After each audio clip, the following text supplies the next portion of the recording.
സുഹൃത്തുക്കളെ, ഇന്ന് ഏറെ സന്തോഷം നൽകിയൊരു ദിവസമാണ്. പതിവില്ലാതെ ഇന്ന് രാവിലെ എന്നെ സെബീർ വിളിച്ചു. കാരക്കുന്ന് 34-ലെ സെബീർ. അവൻ ട്രഷറി ജീവനക്കാരനാണ്. ഇപ്പോൾ കുറേ കാലങ്ങളായിട്ട് ലീവിലാണ്. ചെറുപ്രായത്തിൽ തന്നെ ട്രഷറിയിൽ ജോലി കിട്ടിയതാണ്. BSc കെമിസ്ട്രി മലപ്പുറം ഗവൺമെൻറ് കോളേജിൽ നിന്ന് കഴിഞ്ഞു. അവൻ ഫസ്റ്റ് ഇയർ ഡിഗ്രിക്ക് പഠിക്കുമ്പോൾ തൊട്ട് എനിക്കറിയാവുന്നതാണ്. അവൻ്റെ എളാപ്പ എൻ്റെ കൂടെ പാർട്ടി ലോക്കൽ കമ്മിറ്റിയിൽ ഉണ്ടായിരുന്നതാണ്, ഇന്നിയാക്ക. അവൻ്റെ ബാക്കിയുള്ള കുടുംബങ്ങളൊക്കെ എനിക്കറിയാവുന്നതാണ്. പിന്നെ ഇവരൊക്കെ ആദ്യം എനിക്കെതിരെയായിരുന്നു തുടക്കത്തിൽ. പക്ഷേ പിന്നീട് അടുത്ത് കഴിഞ്ഞപ്പോൾ ഭയങ്കര ആത്മബന്ധമായി. ഒരു ജ്യേഷ്ഠാനീയ ബന്ധത്തിന് തുല്യമായി. സഖാക്കൾ എന്നുള്ള ആ ബന്ധം അതിൻ്റെ തീവ്രതയിലെത്തി. എന്നോട് ഇത് അനുകൂലിച്ച് പറയുന്നതിനേക്കാൾ കൂടുതൽ എന്നെ കണ്ട എന്നെ വിമർശിക്കുന്ന എൻ്റെ ഏറ്റവും വലിയ വിമർശകരിൽ പിന്നെ ചിലരാണ് സെബീർ ഉൾപ്പെടെയുള്ളവരൊക്കെ. അങ്ങനെ പിന്നെ സെബീർ വിളിക്കുന്നു. അവർ അടുത്ത മാസം കസാക്കിസ്ഥാനിലേക്ക് ടൂർ പോകുന്ന കാര്യമൊക്കെ പറഞ്ഞു. ഒരു 3-4-5 പേര്. ഇവരെങ്ങനെയാണ് ഇവർ കിട്ടുള്ള പൈസയ്ക്ക് ഇടയ്ക്ക് പിന്നെ പല രാജ്യങ്ങളിലേക്ക് ടൂർ പോകും. എന്തിനാ നമ്മൾ പൈസ ഉണ്ടാക്കി വെച്ചിട്ട് എന്താ കാര്യം? കുറച്ച് സ്ഥലങ്ങളൊക്കെ കാണും. ഫാമിലി ആയിട്ട് അല്ലാതെയും പോകും, കൊണ്ടുപോകും. ഇവർ മാത്രമായിട്ട് അല്ലാതെയും പോകും. അതൊരു പിന്നെ ഉത്സാഹത്തോട് ഒരു കൗതുകത്തോടു കൂടിയിട്ടുള്ള യാത്രയാണ്. അടിച്ചു പൊളിക്കുന്ന യാത്ര എന്നുള്ള അർത്ഥത്തിലല്ല. ആ നാടിനെ അറിയുക, നാടിൻ്റെ സംസ്കാരം അറിയുക. സന്തോഷ് ജോർജ് കുളങ്ങരയെ പോലെ ഒരുപാട് പൈസ ഉണ്ടായിട്ട് പോണതല്ല. അതിനനുസരിച്ചുള്ള പിന്നെ കിട്ടുന്ന വരുമാനത്തിൻ്റെ വലിയൊരു പങ്ക് ഇതിൽ തന്നെ മാറ്റി വെക്കുന്ന ആൾക്കാരാണ്. ഡെഡിക്കേറ്റഡ് ആണ്. പൊളിറ്റിക്കലി ഹൈലി പൊളിറ്റിക്കലാണ്, ഒക്കെയാണ്. നല്ല ദൈവവിശ്വാസം ഉള്ളവരുമാണ് ആ കൂട്ടത്തിൽ. അതെല്ലാം ഉണ്ട്. എല്ലാം കൂടി എല്ലാത്തിൻ്റെ ഒരു വല്ലാത്ത കോമ്പിനേഷനാണ് ഇവർ. അപ്പം അവന് ഫസൽ, അതേപോലെ ജംഷാദ് ഒക്കെ അങ്ങനെ, പിന്നെ ശ്രീനാഥ്, ശ്രീജിത്ത് ഒക്കെ അങ്ങനെ തന്നെയാണ്. ശ്രീജിത്തൊക്കെ എൻ്റെ ഏറ്റവും കൂടുതൽ വിമർശിക്കാൻ വേണ്ടിയിട്ട് മാത്രമേ മെസ്സേജ് അയക്കാറുള്ളൂ. ശ്രീനാഥ് പിന്നെ കുറച്ച് സൈലൻ്റ് ആണ്. ശ്രീജിത്തിൻ്റെ അനിയനാണ് ശ്രീനാഥ്. ശ്രീജിത്തിൻ്റെ പെങ്ങൾ എൻ്റെ ജൂനിയറായിട്ട് പഠിച്ചതാണ്. അവരുടെ അച്ഛനും അമ്മയും പിന്നെ CPMൻ്റെ പ്രവർത്തകരാണ്. അമ്മ പിന്നെ വനിതാ ബാങ്കിൻ്റെ പിന്നെ അധ്യക്ഷയാണ്. അതേപോലെ തന്നെ അച്ഛൻ പാർട്ടി ലോക്കൽ കമ്മിറ്റി മെമ്പറായിരുന്നു. പിന്നെ ബ്രാഞ്ച് സെക്രട്ടറി ആയിരുന്നു മാധവ മാഷ്. പിന്നെ ഇവൻ്റെ സെബീറിൻ്റെ എളാപ്പ ഇണ്ണിയാക്ക എൻ്റെ കൂടെ ലോക്കൽ കമ്മിറ്റിയിൽ ഉണ്ടായിരുന്നതാണ്. ഫസലിൻ്റെ ബാപ്പ സുലിയാക്കി ഞാനും തമ്മിൽ വളരെ അടുത്ത ബന്ധമാണ്. ഫസലിൻ്റെ ജ്യേഷ്ഠൻ മാനുമായിട്ട് എനിക്ക് വളരെ അടുത്ത ബന്ധമാണ്. ഫസൽ +2 അധ്യാപകരാണ് ഇപ്പോൾ.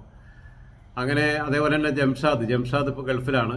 ജംഷാദിനെയും സെബീറിനെ ഞാൻ ഏറ്റവും അവസാനം ആഗസ്റ്റ് മാസത്തിൽ കണ്ടിരുന്നു. ഞാൻ കോളേജിലെ ഗെറ്റ് ടുഗദറിന് വേണ്ടി പോയപ്പോൾ അവർ ഞാൻ താമസിക്കുന്ന ലോഡ്ജിൽ വന്നു. ഞാൻ നല്ല കണ്ടീഷനിലായിരുന്നില്ല. എന്നെ കൊണ്ട് നിർബന്ധിച്ച് ഭക്ഷണമൊക്കെ കഴിപ്പിച്ച് എന്നിട്ട് അവർ പോയത്.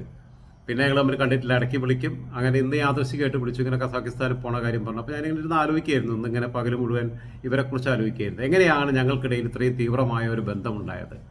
കാരണം ഞാൻ ആ നാട്ടിൽ നിന്ന് വിട പറഞ്ഞു പോയിട്ട്, ആ പഞ്ചായത്തിൽ നിന്ന് വിട പറഞ്ഞു പോയിട്ട് 19 വർഷം കഴിഞ്ഞു. 19 വർഷമാവുന്നു.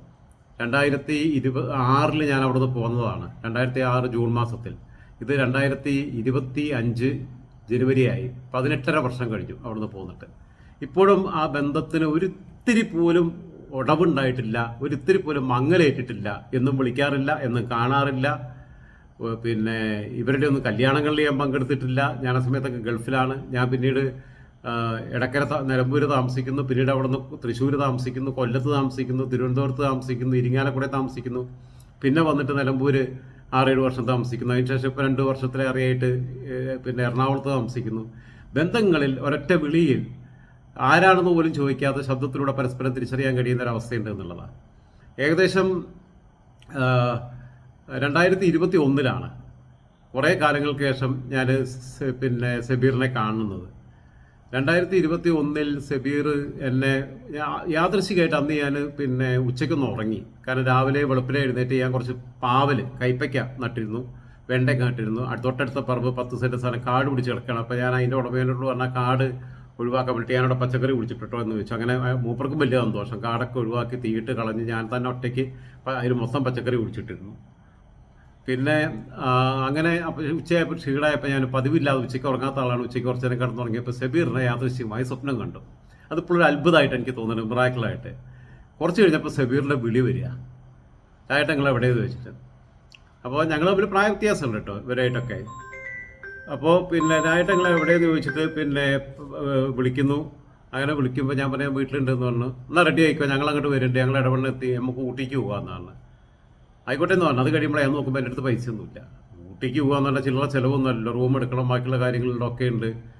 അപ്പോൾ എനിക്ക് ആകെ ഒരു പ്രശ്നം. ഞാൻ പിന്നെ തിരിച്ചു വിളിച്ചിട്ട് ഞാൻ പറഞ്ഞിട്ടാ ഞാൻ ഇല്ല, വേറെ എന്താ നിങ്ങളെ പ്രശ്നം? ഒന്നുമില്ല, എനിക്ക് വേറെ ചെറിയ ചുറ്റുപാടുകളൊക്കെ ഉണ്ട്.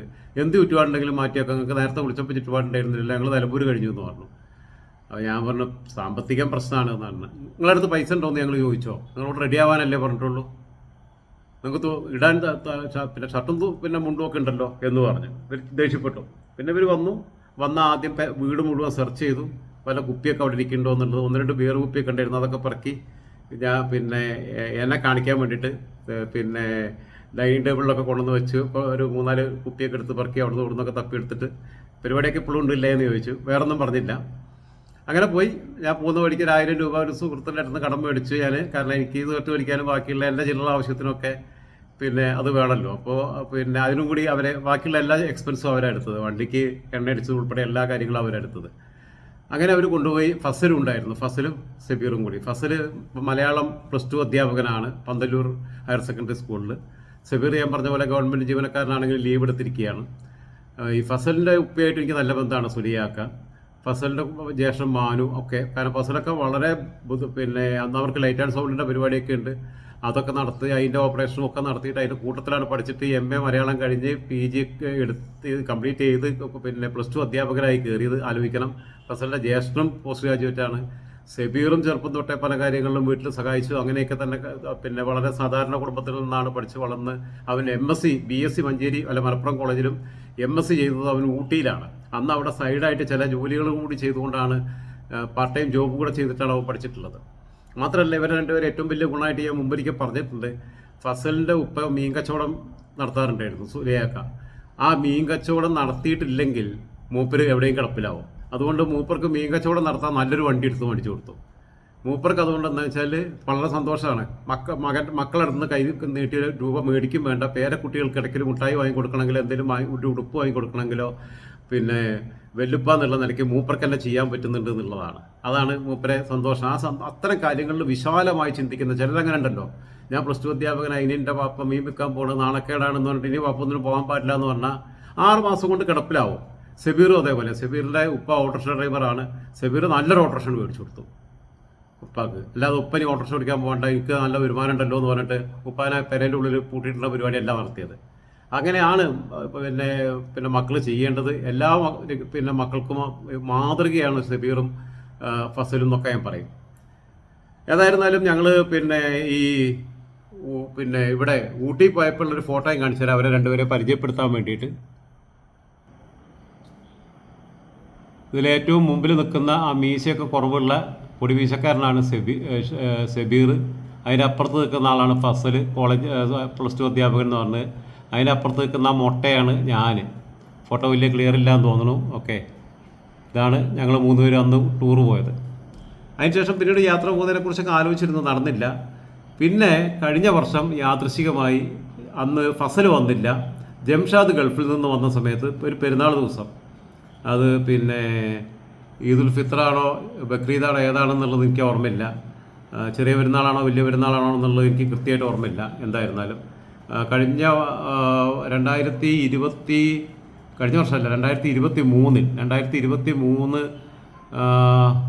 2023 ജനുവരി ഫെബ്രുവരി മാസത്തിലൊക്കെയാണ് അവർ വന്നത്. അവരന്ന് വന്നപ്പം പിന്നെ കുറേ നേരം ഞങ്ങൾ ഒരുമിച്ച് സമയം ചെലവഴിച്ചിരുന്നു. അന്ന് പിന്നെ വന്ന ഒരു ഓർമ്മ എന്ന് പറഞ്ഞു കഴിഞ്ഞാൽ വളരെ മനോഹരമായിട്ടുള്ളൊരു ഓർമ്മ തന്നെയായിരുന്നു ആ ഓർമ്മ. അത് പിന്നെ പറഞ്ഞറിയിക്കാൻ പറ്റാത്ത അനുഭവങ്ങളുടെ കൂട്ടത്തിൽപ്പെട്ട ഒന്നാണത്. അപ്പോൾ ഞാൻ അതിൻ്റെ ഒരു വീഡിയോ കൂടി നിങ്ങൾക്ക് കാണിച്ചു തരാം. കാരണം അത് കാണുമ്പോഴേ നിങ്ങൾക്ക് അതിൻ്റെ ഒരു പൂർണ്ണത മനസ്സിലാവുകയുള്ളൂ. കാരണം ഞങ്ങളെ ഒരു ബന്ധത്തിൻ്റെ തീവ്രത മനസ്സിലാവുകയുള്ളൂ. അതിൽ അന്ന് ശ്രീനാഥൻ വന്നിരുന്നു. ആ വീഡിയോയും കൂടി നിങ്ങൾക്ക് ഞാൻ വീഡിയോ പ്ലേ ചെയ്ത് തരാം. കാരണം പിന്നെ അതിലാവുമ്പോൾ നിങ്ങൾക്ക് അവരെല്ലാവരെയും കൃത്യമായിട്ട് കാണാനും പരിചയപ്പെടാനും ഒക്കെ പറ്റുമെന്ന് ഞാൻ കരുതുന്നു. ഓക്കെ,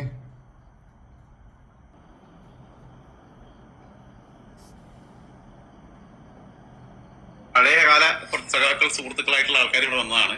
ഇത് ജംഷാദ് പിന്നെ കാരക്കുന്നാണ് സ്ഥലം, മഞ്ചേരിക്കടുത്ത് തൃക്കലങ്കോട്. ജംഷാദ് ഗൾഫിലായിരുന്നു. ഭയങ്കര രാഷ്ട്രീയ നിരീക്ഷകനാണ്. ഓന്റെ നിരീക്ഷണം കൊണ്ട് നമ്മൾ ചിലപ്പോൾ ഇടങ്ങേറാവാറുണ്ട്. കാരണം രാത്രി ഓന്റെ ഗൾഫില്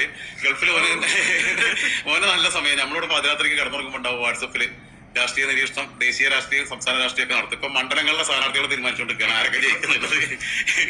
കോൺഗ്രസിന്റെ CPM-ന്റെ BJP-ന്റെ ഒക്കെ പണികൾ എളുപ്പമാക്കി കൊടുക്കുന്നുണ്ട്. കാരണം സ്ഥാനാർത്ഥികളൊക്കെ പ്രഖ്യാപിക്കൽ തുടങ്ങിയിരിക്കുന്നത്.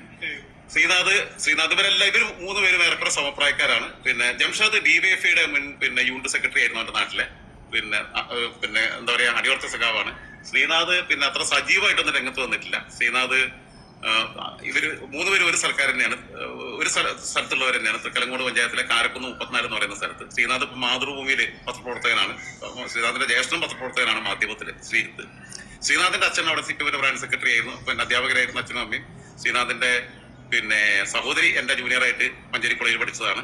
പിന്നെ ശ്രീനാഥിന്റെ അച്ഛൻ ലോക്കൽ കമ്മിറ്റി അംഗമായിരുന്നു, ബ്രാഞ്ച് സെക്രട്ടറി ആയിരുന്നു. അമ്മ അവിടെ വനിതാ ബാങ്കിന്റെ പ്രസിഡന്റ് ഒക്കെയാണ്.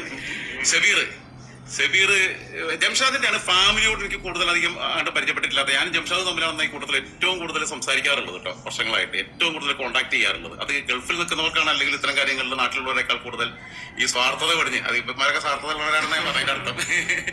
സ്വന്തം കാര്യത്തിനപ്പുറത്ത് സമൂഹത്തെ കുറിച്ച് ചിന്തിക്കാം.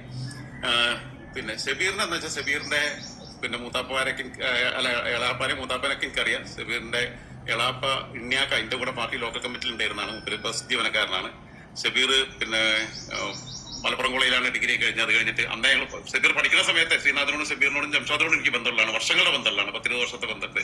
ഷബീർ പിന്നെ ഊട്ടിയിൽ ആണ് MSc കഴിഞ്ഞത്. പിന്നെ ചെറിയ പ്രായത്തിൽ തന്നെ ട്രഷറിയിൽ ജീവനക്കാരനായിട്ട് കയറി. പിന്നെ ഇപ്പോ രാഷ്ട്രീയത്തിലെ എന്താ പറയാ, നമ്മളൊരു വിമർശകരാണ് 3 ആളും ബേസിക്കലി. കുറച്ചെങ്കിലും ജംഷാദാണ് എന്നെ അധികം വിമർശിക്കാത്തത്. ഷബീറൊക്കെ പരമാവധി നമ്മളെ വച്ചർച്ചയിലാണ്. 3 പേരും അങ്ങനെ വർഷങ്ങൾക്ക് ശേഷമാണ് ജംഷാദിനെ കാണുന്നത്.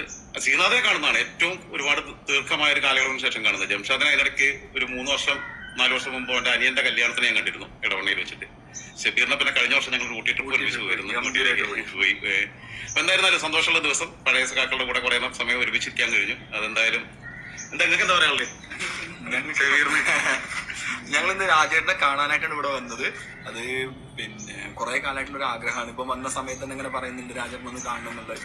പല പോസിറ്റീവ് ഡിസ്കഷനും വേണ്ടി വന്നതാണ്. കുറെ സമയം ഞങ്ങൾ രാഷ്ട്രീയമൊക്കെ ചർച്ച ചെയ്ത് നല്ല ഉഷാറാക്കി. ഇന്നത്തെ ഡേ ശരിക്കും ഓർമ്മിക്കാൻ പറ്റുന്ന ദിവസമായിട്ട് മാറി. ശ്രീനാഥ് പോകാൻ ഉള്ളിൽ നിൽക്കുകയാണ്. ശ്രീനാഥ് ഇപ്പൊ കോട്ടയ്ക്കൽ മാതൃഭൂമിയിലാണ് വർക്ക് ചെയ്യുന്നത്. ശ്രീനാഥിന് ഇന്ന് പിന്നെ തിരിച്ച് ഇപ്പൊ വൈകിട്ട് പോകേണ്ടതാണ്, യാത്ര ചെയ്യേണ്ടതാണ്. അതുകൊണ്ടാണ് ഇപ്പൊ ഇല്ലെങ്കിൽ ഞങ്ങൾ ഇന്ന് രാത്രി വരെ ഇരിക്കുന്നത്. രാജേട്ടനൊരു മാറ്റം കാണുന്നുണ്ട് മൊത്തത്തിൽ. എല്ലാ ചിന്തകളിലും ജീവിതത്തിലൊക്കെ ഒരു പോസിറ്റീവായിട്ടുള്ളൊരു മാറ്റം കാണുന്നുണ്ട്.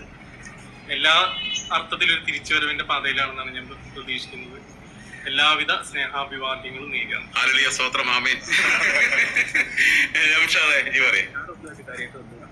ഈ വരുമ്പോ നമ്മള് ഓൾ ഇന്ത്യ ടൂർ പോകണം എന്നൊക്കെയാണ് ഷബീറും ഫസലും പറഞ്ഞിരുന്നത്. പ്ലാൻ ഉണ്ടായിരുന്ന സമയം ആർക്കും വേണ്ടത്ര ഒഴിവ് കിട്ടിയില്ല. ഷബീറും കൂടി കുറെ യാത്ര പോയി. ഹൈദരാബാദ് വെറുതെ പോയത്. നന്നായിക്കോട്ടെ. അപ്പൊ നിസ്സാള കാണാം. സുഹൃത്തുക്കളെ, ഇന്ന് എന്റെ പഴയ കാല സുഹൃത്തുക്കളെ, ചില ദിവസത്തെ ചില വിളികൾ, ചില ആളുകളുടെ വിളികൾ ചിലപ്പോൾ നമ്മളെ വല്ലാതെ ഓർമ്മകളിലേക്ക് കൊണ്ടുപോവുകയും ചിലത് വേദനിപ്പിക്കുന്ന ഓർമ്മകളിലേക്കാവും. പക്ഷേ ഇന്നത്തെ ദിവസം എന്ന് പറഞ്ഞു കഴിഞ്ഞാൽ ഞാൻ നല്ല ഓർമ്മകളിലേക്കാണ് പോയത്. എന്നിട്ട് തെരഞ്ഞു പിടിച്ചാണ് ഞാൻ ഈ വീഡിയോ കണ്ടുപിടിച്ചത്. എനിക്ക് ഭയങ്കരമായിട്ട് ഒരു സന്തോഷം തോന്നി. ഇന്ന് അങ്ങനെ രാവിലെ തന്നെ ഒരു ഫ്രഷ് മൈൻഡായിട്ട് പിന്നെ അങ്ങനെ ഒരു മൂഡ് ഫീൽ ചെയ്തു. അങ്ങനെ ഒരു ദിവസം ഇന്ന് ക്രിയേറ്റ് ചെയ്ത് തന്നതിന് പിന്നെ ഷബീറിന് എല്ലാവിധ നന്ദിയും. അതോടൊപ്പം തന്നെ എനിക്ക് ആ നാട്ടിൽ ഒരുപാട് ആൾക്കാരോട്, ഈ തൃക്കലങ്കോട് പഞ്ചായത്ത് എന്നൊക്കെ പറഞ്ഞു കഴിഞ്ഞാൽ ഒരുപാട് ആൾക്കാരോട് പല സ്ഥലത്തുള്ളവരുണ്ട്. പക്ഷേ 34 ഇവരിങ്ങനെ കുറച്ച് പേരാണ്. 34 തച്ചുണ്ടി തുടങ്ങിയിട്ടുള്ള സ്ഥലങ്ങളിലൊക്കെ ഇവർ കുറച്ച് പേരുമായിട്ടാണ്. അതിലിപ്പോൾ ഫസലിനെ മിസ് ചെയ്യുന്നുണ്ട്. സത്യത്തിൽ അതൊരു യാഥാർത്ഥ്യമാണ്. ശ്രീനാഥിനെ മിസ് ചെയ്യുന്നുണ്ട്. ഓക്കെ, ശരി എന്നാൽ ഗുഡ് നൈറ്റ്.